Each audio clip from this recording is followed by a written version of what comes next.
Hi everyone, welcome back. Thanks for joining us today. We've got a brand new story to share with you, so let's begin. My name is Nate, and this story is about the night I thought would change my life forever. The night I had planned down to the last detail. The night I was supposed to propose to the woman I thought I would spend the rest of my life with. I was excited, nervous, but mostly I was sure that I was making the right decision. For months, I had been planning this proposal. Every moment we had shared together led up to this.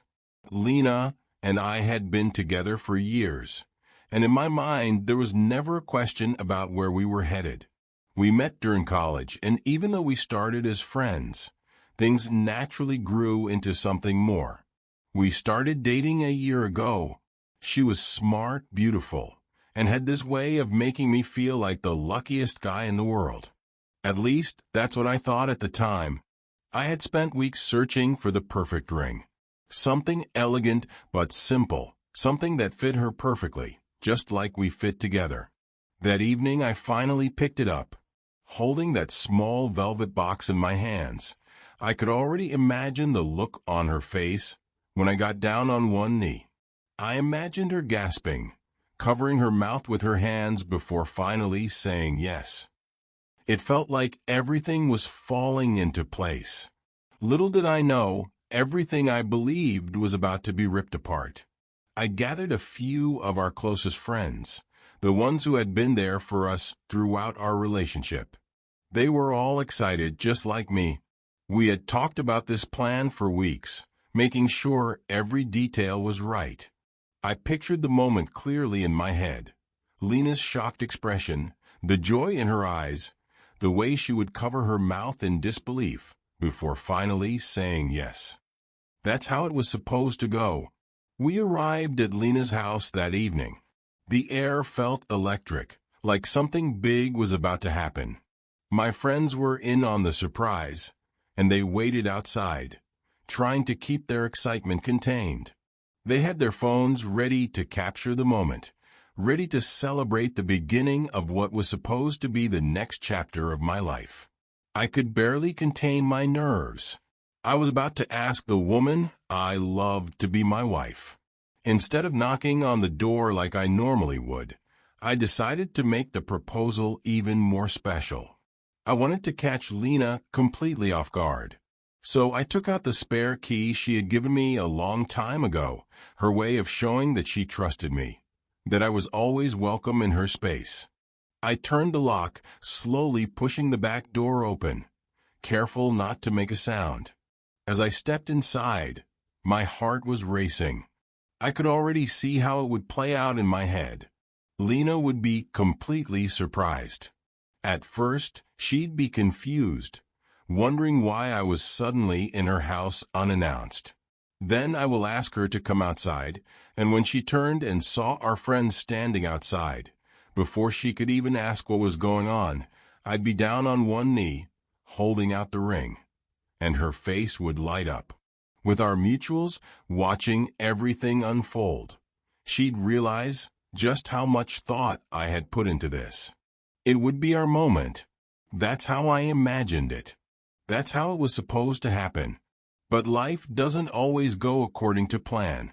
I stepped inside as quietly as I could, my heart racing, not from nerves, but from excitement. But before I could even reach the living room, I heard her voice. It came from down the hall, soft and intimate, the kind of tone she never used with me. I stopped in my tracks, my excitement fading into curiosity. Who was she talking to? I moved a little closer, standing just outside her bedroom door. I wasn't trying to eavesdrop. I just wanted to wait for her to finish, so I wouldn't interrupt her conversation. But as I listened, my stomach twisted. After this weekend, I'll figure out how to let him down easy. You're the one I want, not him. He'd never forgive me, but who cares? I froze. My mind went blank, like someone had just wiped away every thought and replaced it with static. Did I hear that right? Maybe I imagined it. Maybe she was talking about something else, someone else. I stood there, trying to replay her words in my head, hoping I misunderstood. But no, it was clear. She was talking about me. She was choosing someone else. The ring box in my pocket felt heavier. All this time, I had been planning our future, picturing what our life would look like together. But for Lena, I was just temporary. My breathing felt uneven. Why was she playing with me? Was I not good enough? Had this been going on for weeks? Months? Had anything between us ever been real? I couldn't stay there another second. I turned around and walked out the way I came in, my legs moving on instinct. I didn't even feel like I was in my own body anymore. Everything felt numb. As soon as I stepped outside, my friends saw me. Their smiles immediately dropped. "Dude, what happened?" One of them asked, grabbing my arm. I shook my head. My voice barely came out. "I just need to go." The concern in their eyes was obvious, but I couldn't stay and explain. Not now. And then, from inside the house, I heard her footsteps. Lena must have heard the noise, must have realized something was wrong. When she reached the front door, she stopped dead in her tracks. She knew. I had been there. I had heard everything. Her expression twisted into panic. "Nate!" she shouted, rushing toward me. But it was too late. I was already gone. That night, my phone buzzed on the nightstand. I glanced at the screen, and there it was, Lena's name. For a second, I just stared at it, my mind blank. I had spent the last few hours trying to process everything, trying to push everything out of my head. I could have ignored it. I should have. But I didn't. Curiosity, anger, maybe even some pathetic part of me that still wanted answers, made me pick up. I took a breath, steadied myself, and then swiped to answer. Her voice came through, light and cheerful, like nothing had happened. "Hey, babe. I heard from the guys that you came over tonight. And, oh my God, were you really going to propose?" I felt my stomach twist. She was pretending. She knew exactly what had happened, but she was acting like she was clueless. Like she hadn't been caught. Was she serious? Did she really think I hadn't heard her? That I didn't know? Or was this just another one of her games? Another attempt to control the narrative? I let the silence stretch, forcing myself to keep my breathing even. I wasn't going to give her the reaction she wanted. I wasn't going to explode, scream, or beg for an explanation. She didn't deserve that kind of energy from me. When she realized I wasn't responding, she spoke again. "What happened?" Her voice was softer now, fake concern dripping from every word. I exhaled slowly, my tone calm but sharp enough to cut. "Yeah, something went wrong." Silence. I pictured her standing there, holding the phone, scrambling for her next move. Maybe she was going to fake cry. Maybe she'd try to turn it on me. Maybe she'd try to convince me that I had misunderstood. But I wasn't giving her the chance. "I'm done, Lena." With everything. I didn't wait for a response. Didn't give her time to say anything else. I hung up. I spent the next few days in a haze, barely able to think straight. It wasn't just heartbreak, it was the kind of betrayal that made me question everything. How could I have been so blind? The first thing I did was shove the ring into a drawer out of sight because every time I saw it, my stomach twisted. That ring was supposed to mean forever. Now it was nothing more than a reminder of what I almost walked into. Deleting the pictures was harder than I expected. Years of memories, gone in seconds. Every trip, every holiday, every candid moment we shared, it all felt fake now. Still, I forced myself to hit delete. Keeping them would only make it harder to move on. I thought I was done dealing with her. I was wrong. A few days later, my phone rang. It was Lena's parents. At first, I hesitated to pick up. What could they possibly want? Against my better judgment, I answered. Her mom's voice was soft, hesitant. "Nate, we just heard from Lena. She told us you ended things." She was crying. "We just wanted to understand what happened." I closed my eyes, taking a slow breath. Of course, she would spin the story.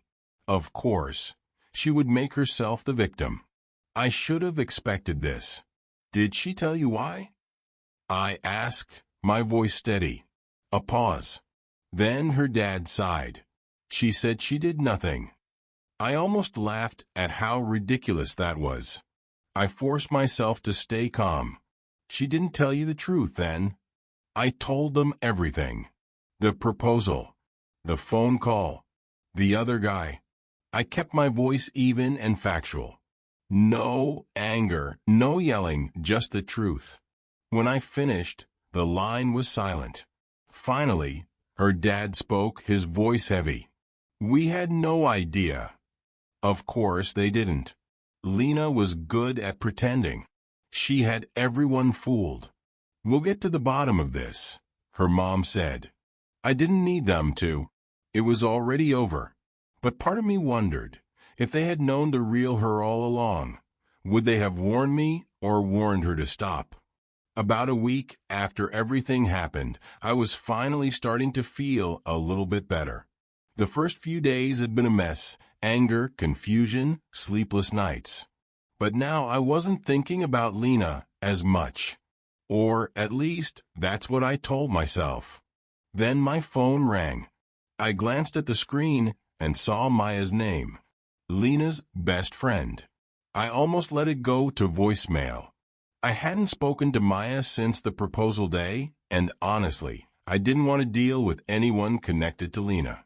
But something in my gut told me to answer. So I did. Her voice was serious from the start. No small talk, no fake concern, just straight to the point. "Nate, you need to know something." I didn't respond right away. I just waited. My heart was already pounding because deep down, I knew whatever she was about to say was going to make everything worse. Maya took a breath. "Lena wasn't just cheating on you," she said. "She was living a double life." My grip on the phone tightened. "What do you mean?" "She wasn't just with that guy, behind your back. She's been doing this for months. And it's not the first time. She's done this before, Nate. In every relationship." I felt my stomach drop. "She keeps a backup guy," Maya continued. "Every time. She never fully commits to anyone until she's sure which guy is better for her." I couldn't even speak. I just sat there trying to process it. Maya kept going. "She was never going to tell you.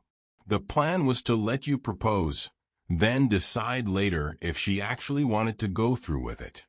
But the other guy? He was never serious about her. He just wanted their flings. He never planned to date her, let alone marry her." And there it was. The truth I didn't know I needed to hear. I felt empty knowing Lena never saw me as a real person. She never loved me the way I loved her. I was just an option. A safety net. The signs were all there. The way she was distant sometimes, but sweet when she needed to be. The way she never made long-term plans, but still strung me along. And now, she had lost everything. I exhaled, my hand still gripping the phone. Maya was still on the line, waiting for me to say something. But there was nothing left to say. I thanked her for reaching out and ended the call. I finally understood. After everything, I made a decision. I wasn't going to let this break me. Yeah, it hurt. Yeah, it messed with my head for a while. But I refused to let Lena's betrayal define me. So, I threw myself into work. I focused on my goals, the things I had put on hold while I was busy trying to build a future with someone who never really saw me in hers. I picked up old hobbies and reconnected with friends, and for the first time in a long time, I felt like I was living for myself. Then one afternoon my phone buzzed. I glanced at the screen. It was Lena. A single message. "Can we talk?" I stared at it for a moment. Not because I wanted to respond, but because of how predictable it was. She had lost her backup plan. She had gambled and lost. And now she wanted to talk. I didn't even open the message. I smiled, blocked her number, and moved on. Some love stories aren't meant to have a happy ending. And you know what? That's okay, because not every ending needs to be wrapped in a bow. Sometimes, the real happy ending is choosing yourself over someone who never really chose you. What do you guys think? Have you ever been in a situation like this? Let me know in the comments. And don't forget to like and share if this story hits home for you. Thanks for watching. I'll catch you in the next one.